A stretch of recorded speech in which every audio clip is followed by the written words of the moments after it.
Hey, I'm going to show you how to do the drinking bird exercise. So for this exercise, you're going to stand on one leg, and this doesn't allow you to compensate. So deadlifts are a good exercise for strengthening your glutes and your hamstrings and your back.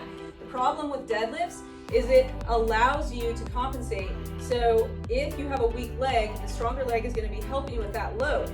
This exercise doesn't allow compensation, so it's important to be working in some single limb training with what you do.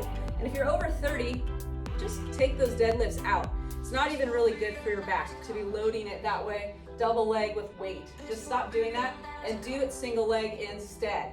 Okay, so what you're gonna do for the drinking bird exercise, you're gonna create a short foot. So that means we're activating the arch. The arch is the foundation for our body and for movement.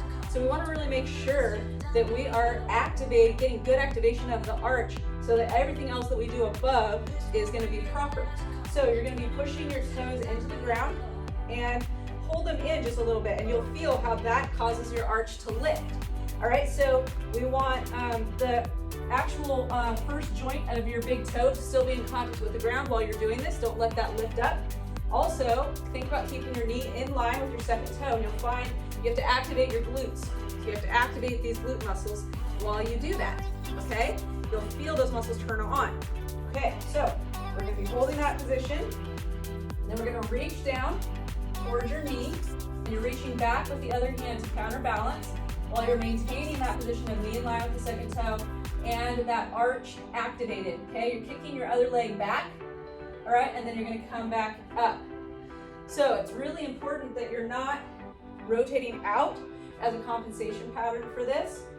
So some people, when you're starting with the exercise, you have to turn your opposite leg inward. I'm on my left leg, I have to turn my right leg inward to have the proper position through my pelvis and my back until I get better flexibility and strength to be able to do it without that little cheat, okay? So the other thing is make sure that you're not trying to force yourself to move into doing the motion and not doing it properly. So a common mistake I see people make is they'll bend their back, right? They won't lift their leg very high, all that kind of stuff. So it's really important, if you don't have the strength or flexibility to do a big range of motion, then you just at least do it properly in a small range, and then over time you're gonna get stronger to be able to do the full range of motion with it, okay? So ideally you would get to the point where you can actually reach all the way down and touch that big toe and come back up. Keeping your back straight, keeping your pelvis straight, keeping your back leg high, all of those components.